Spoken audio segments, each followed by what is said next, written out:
গত 21 তারিখে পশ্চিম থানায় একটি খবর আসে যে একজন মহিলা রক্তাক্ত অবস্থায় আহত অবস্থায় ওনাকে জিবি হসপিটালে নেওয়া হয়েছে এবং ওনার অবস্থা আশঙ্কাজনক।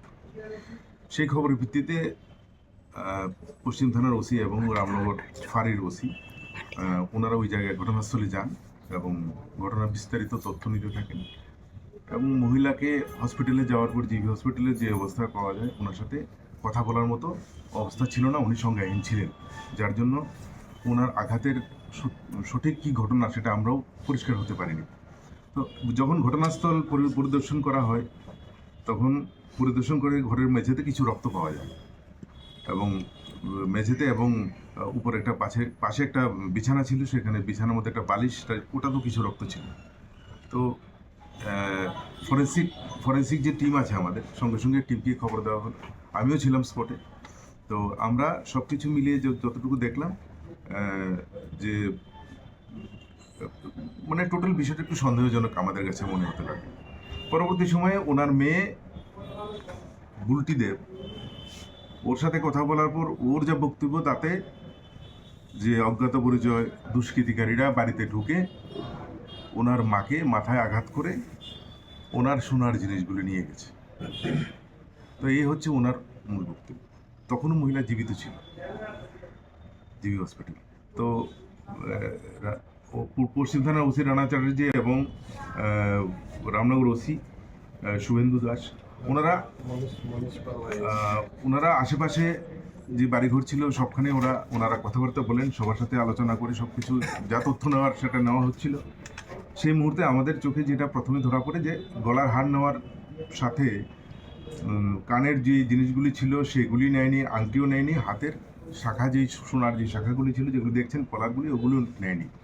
তো আমাদের সন্দেহ হয় যে শুধু যে অ্যাসাইলেন্ট সে কেন শুধু গলার হারটাই নেবে, সে তো কারণ দুটো কানের যে জিনিস দেখছেন আপনারা এগুলির ওয়েট সোনার গলার হার থেকে কোনো অংশ কম না।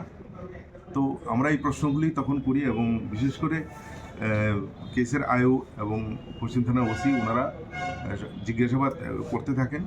তো পরবর্তী সময়ে আমরা তাদের পারিবারিক এই অবস্থা সম্বন্ধে জানার জন্য চেষ্টা করি এবং জানতে পারি যে তাদের পরিবারের মধ্যেও একটা অশান্তির পরিবেশ সবসময় বিরাজ করত, কারণ মহিলা ওনার মেয়ে বুলটি এবং ওর হাজব্যান্ড যে আছে কী নাম জানি বিষ্ণু ওনারা একই বাড়িতে থাকতেন এবং সবসময় অভাব অনটন লেগেই থাকতো। এবং এই মহিলার কিছুদিন আগে কিছুদিন বাদে ওনার একটা 2.5 লক্ষ টাকার একটা ফিক্সড ডিপোজিট একটা ম্যাচুরিটি হওয়ার কথা এবং হওয়ার পরে সেটা নমিনিও আরেকজনকে করা হয়েছে, এটা নিয়েও একটা পারিবারিক একটা বিদ্বেষ ছিল।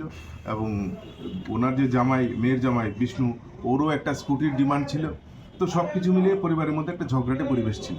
তো ফাইনালি এই সমস্ত তথ্য জানার পর পরবর্তী সময় যখন আমরা স্পেসিফিক কেস নেই এবং পরের দিন ওই মহিলাও মারা যায় এবং আমরা একটি সুনির্দিষ্ট সেকশন লাগিয়ে একটা সুনির্দিষ্ট কেস নিয়ে একটা মার্ডার কেস, যেটাকে আমরা মার্ডার কেস নেই এবং ধারাবাহিকভাবে ওদেরকে জিজ্ঞাসাবাদ করে ফাইনালি একটা জিনিস পরিষ্কার হয় যে এই ঘটনা বুলটি এবং মানে ওনার মেয়ে ডিজিজের মেয়ে বুলটি এবং ওর হাজব্যান্ড ওনারা মিলেই এই ঘটনা করে ওনাকে রক্তাক্ত জখম করে এবং পরবর্তী সময়ে লোক দেখানো হসপিটালে নিয়ে যায় এবং ওই মহিলার সব জিনিসপত্রগুলি নিয়ে ওদেরই এক নিকট আত্মীয়ের বাড়িতে লুকিয়ে রাখে, অন্য কিছু জিনিস বলে লুকিয়ে রাখে, ওই মানে ওদের মাসি হয় সম্পর্কে। তো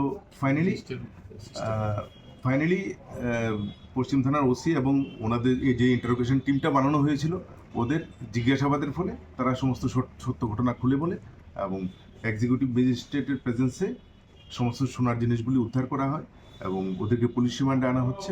বাকি যেই জিনিসগুলি আমরা এখন ডিটেক্ট হতে পারিনি সেটাও আমরা ক্লিয়ার করতে পারবো। তবে এটা এমন একটা মার্ডার কেস যেটাতে কোনো ক্লু ছিল না, কারণ সব বাড়ির মানুষই ইনভলভ এবং আমাদেরকে প্রথম থেকেই মিসগাইড এবং মোটিভেট করার চেষ্টা হয়েছে যে বাইরের মানুষ এসে এই ঘটনাটি ঘটিয়েছে। কিন্তু ওনাদের এই বক্তব্য এবং যে ঘটনাস্থল মানে প্লেস অফ অকারেন্স সেটার মধ্যে আমরা কোনো সামঞ্জস্য পাইনি। সেই ক্ষেত্রে আমাদের সন্দেহ তৈরি হয় এবং এই গভীরভাবে তদন্ত শুরু হয় এবং ফাইনালি আমি থানার ওসিকে ধন্যবাদ জানাবো এবং আইও এবং অন্যান্য অফিসারদেরকে, যারা কনস্ট্যান্ট এফোর্টের ফলেই এই সাফল্যটা আমাদের আসে। আচ্ছা, রহস্যটা কি ছিল মারার রহস্য? রহস্য হচ্ছে কি, মহিলার যে ম্যাচুরিটি হয়েছে সেই ম্যাচুরিটির 2.5 লক্ষ টাকার নমিনি আরেকজনকে করা হয়েছে, তো তাহলে তারা কেন পাবে না? দ্বিতীয়ত, মেয়ের জামাই বেসিক্যালি সে রাজমিস্ত্রি কাজ করে, কখনো করে না, প্রতিদিন মদ খায়, বাড়ি ঘরে এসে হইচু মানে জাস্ট ঝগড়াঝাটি করে। ওর ডিমান্ড হচ্ছে ওকে একটা স্কুটি দিতে হবে।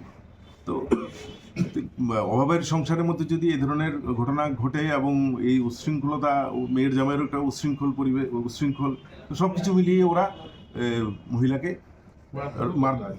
রক্তাক্ত জখম করে এবং ফাইনালি ওই মারা যায়। এবং জামাই এবং ওর মেয়ে মিলে মানে মাকে মারলো। আচ্ছা, মৃত মহিলার মেয়ের বক্তব্য যেটা, যে কাজে ঘটনার সময় ওনার স্বামী বাড়িতে ছিলেন না, কাজে ছিলেন, সেটার প্রমাণও রয়েছে তাদের কাছে। তো কিভাবে বাড়িতে ওরা ওদের প্রমাণ দিয়েছে, আমাদের যে প্রমাণ সেটা সায়েন্টিফিক। আমরা তো ডিজিটাল ফুটপ্রিন্ট কালেক্ট করেছি। একটা আননোন একটা মার্ডার কেস যেটা উইথ ফুল প্রফেশনালিজম এটা ডিটেক্ট হয়েছে in presence of executive magistrate.